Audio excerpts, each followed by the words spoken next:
নমস্কার, আমার নাম নবনীতা ভট্টাচার্য আর আপনারা দেখছেন আমার চ্যানেল বকরমবাজ। প্রতিবারের মতন আমি আবারও চলে এসেছি নির্দিষ্ট একটি বিষয় নিয়ে আপনাদের সাথে কথা বলতে।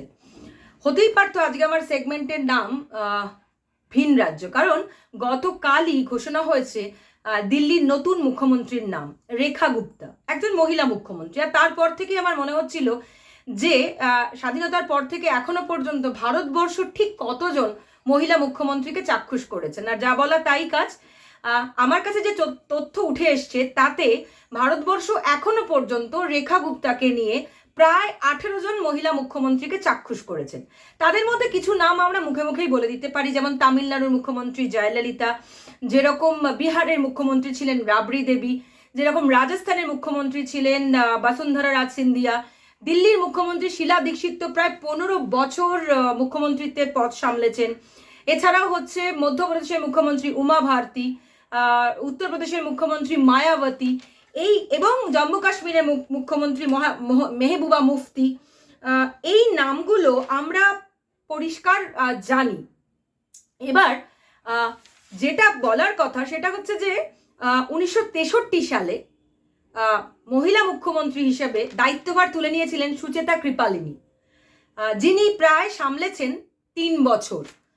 এবং VN জানকী রামাচন্দ্রন, যিনি ছিলেন তামিলনাড়ুর মুখ্যমন্ত্রী, তার সময়কাল হচ্ছে 23 দিন, মাত্র 23 দিন। দেখুন, কিছু মুখ্যমন্ত্রীর নাম আমরা অবশ্যই স্মরণে রেখেছি বা আমাদের মুখে মুখে ঘোরে, আবার কয়েকজন মুখ্যমন্ত্রীর নাম হয়তো আমরা ভুলে গিয়েছি। হতে পারে তাদের সময়কাল এত অল্প ছিল। নন্দিনী শতপথী, যিনি ছিলেন উড়িষ্যার মুখ্যমন্ত্রী, 5 বছর সামলেছেন।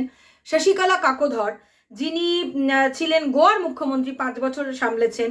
রাজেন্দ্র কর ভট্টন, যিনি সামলেছেন পাঞ্জাবের দায়িত্ব। আনন্দীবেন পটেল গুজরাটের মুখ্যমন্ত্রী, এবং আসামের মুখ্যমন্ত্রী ছিলেন আনওয়ারা তৈমুর। সুতরাং ভারতবর্ষ প্রায়, আমি আশা করি কোনো নাম মিস করেনি, পশ্চিমবঙ্গের মুখ্যমন্ত্রী মমতা বন্দ্যোপাধ্যায়, এবং কিছুদিন আগে পর্যন্ত দিল্লির মুখ্যমন্ত্রী ছিলেন আতশী মারলিনা। সুষমা স্বরাজের নাম তো আমরা জানি, তিনিও দিল্লির মুখ্যমন্ত্রী ছিলেন। সুতরাং প্রায় 18 জন মুখ্যমন্ত্রীকে ভারতবর্ষ চাক্ষুষ করেছে মহিলা মুখ্যমন্ত্রী হিসেবে। মহিলাদের আরো অনেকটা দূর যাওয়ার আছে। আশা করি আগামীতে এই তালিকার সঙ্গে আরো অনেক অনেক নাম যুক্ত হবে। ভালো থাকবেন, আবার দেখা হবে।